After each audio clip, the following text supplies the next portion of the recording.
always assumed the old television in my grandmother's attic was broken.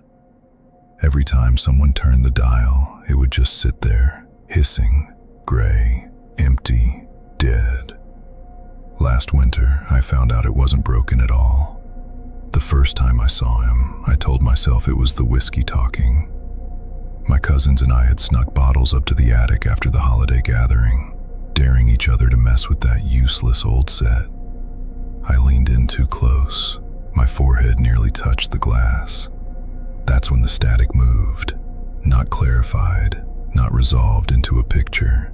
It leaned toward me, like the screen was trying to breathe me in.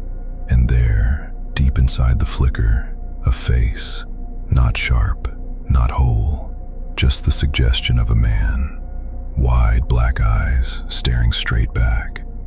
I whispered to my cousins, but they were laughing, pouring shots, not listening. When I turned back to the screen, his lips were moving, silent, swallowed by static, but I could have sworn I read the word, soon.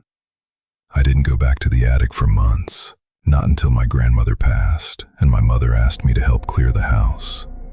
I was alone up there, just the dust, the dark, and that television sitting in the corner like a grave marker.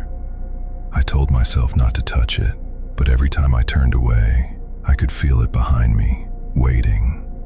I turned it on. The static exploded to life, brighter than I remembered, almost blinding. And within seconds, the shape returned. A man pressed against the inside of the screen. This time I didn't look away. His hand rose slowly, blurred but deliberate, and pressed flat against the glass. I don't know why I did it, but I raised my hand and met his. The screen was ice cold. Then the static broke, just for a heartbeat, just long enough. He had no skin, only muscle and teeth, and eyes stretched impossibly wide. His jaw came apart, and though the television made no sound, his voice filled my skull like a swarm. Let me out. That night, I dreamed of him. I was back in the attic, but the TV was gone. He was standing where it used to be, tall, dripping static like water running off his body. Every step left a black burn in the floorboards. I woke up screaming. 3 nights I didn't sleep. Every time I drifted off, the hiss would start, pressing against the inside of my ears like something alive. On the 4th night, my phone lit up on its own. No call, no notification, just static, filling the screen edge to edge. And in the center of it, faint but unmistakable, closer. I tried to get rid of the television, dragged it out to the dumpster behind the house, cut my hands on the cracked casing dropping it in. The next morning, it was back in the attic. Same corner, same position, not a speck of dust disturbed. That's when I understood. It wasn't the television he lived in, it was the static itself. I tested it, radios, old tapes, the dead space between channels.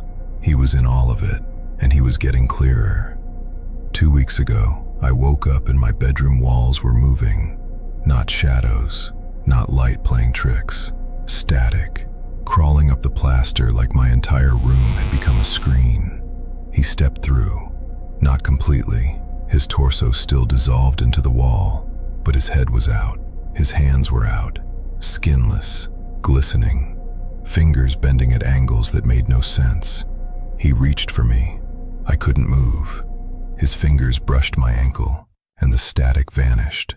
He was gone, but he left something behind, a handprint, burned black into my skin. I'm writing this because the mark has spread. What started as a palm print is now a network of black veins, crawling up my leg, branching across my chest like something rooting itself inside me. My skin is dry, cracking. Sometimes when I scratch, flakes peel off and fizzle before they hit the floor, like static given weight. The worst part is the sound.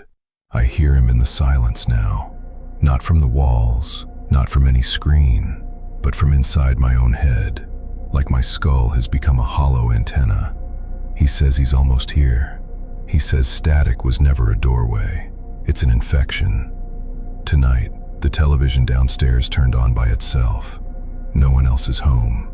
I can hear him moving through the channels, getting closer with every click. The walls are already humming, and the last thing I want anyone who reads this to know, do you hear it too? That hiss underneath everything, that faint flicker at the edge of your screen. I thought writing this would contain him, lock him inside the words, but I was wrong. If anything, it fed him, because now, he's not just in my walls, he's in the signal, and the signal is everywhere. Don't turn around.